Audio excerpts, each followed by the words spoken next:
Bismillahirrahmanirrahim. Assalamualaikum warahmatullahi wabarakatuh. Saya akan coba memberikan reaksi video terhadap videonya seorang khattat di Mesir, di Turki, tentang alat-alat kaligrafi yang mesti disiapkan oleh seorang khattat ataupun pelajar khattat. Berikut ini beberapa material alat-alat yang diperlukan tersebut. Nah, ini menjadi prasyarat ya bagi seorang khattat, tidak saja berupa pena, tapi juga kertas, kemudian pisau, terutama pena ini dari bahan yang akan dipotong, yaitu dari kayu. Nah, yang ada di sini kayunya bahan dari Iran, kamus kalam namanya, atau pena kamus, semacam alang-alang yang tumbuh di daerah sekitar Irak, Iran, dan itu seperti rumput yang disebut alang-alang kalau di Indonesia. Ada juga itu yang disebut dengan bambu, dan bambu itu tidak semuanya bagus ya. Ada bambu namanya bambu cendana yang bagus.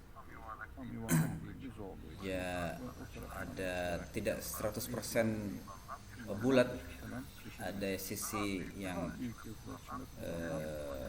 pipih atau lurus ya, dan sangat bagus untuk dibuat pena. Ada juga yang diperlukan adalah tinta tinta Jepang, tinta Cina yang sesuai, dan sebagai bahan yang bisa dipakai juga untuk tinta adalah benang sutra yang bisa kita masukkan ke dalam kotak atau botol sebagai perekat daripada tinta, biar nggak cepat tumpah.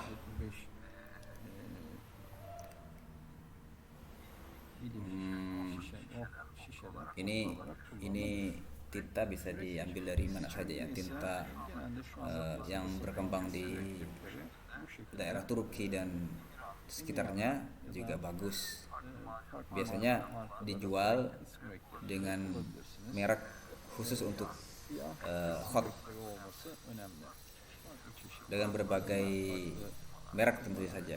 Kalau di Indonesia ya rata-rata dari Jepang dan dari Cina, dari Eropa juga, tapi yang biasa Jepang ya. Di Turki pun orang Jepang juga sampai tintanya ke sana. Japon Morokkab namanya, Japon Morokkabe,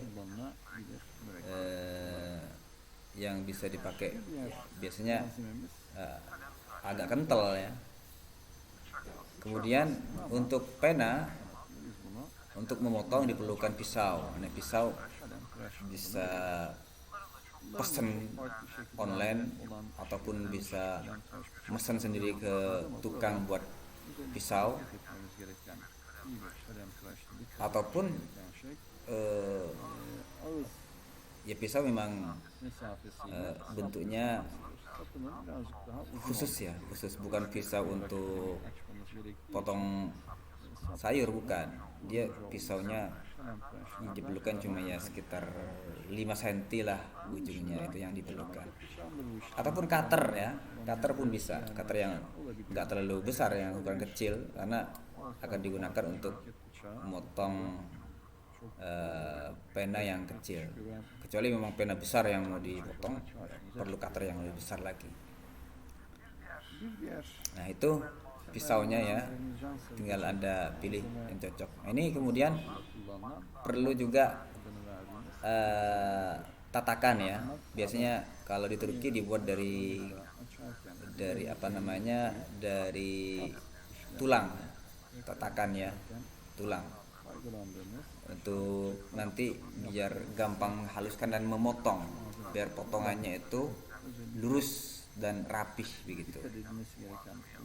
Di tengahnya ada apa namanya, tempatnya untuk meletakkan kalam itu, pena, dan rata bentuknya. Kalau nggak ada tulang ini, Anda bisa pakai misalkan potongan kaca ataupun keramik, itu bisa, tergantung kreativitas kita masing-masing. Dan ini penting ya, kalau bentuk yang biasa dijual di negara-negara Turki, Irak, Iran, Arab Saudi, nah, seperti ini terkenal ya, tatakan ini dari tulang tulang sapi misalkan, dibentuk seperti itu, dijual, bisa juga didapatkan di online. Dan ini bisa dipraktekkan sendiri untuk memotong itu. Kemudian Sizlere salatalık kullanılan malzemelerin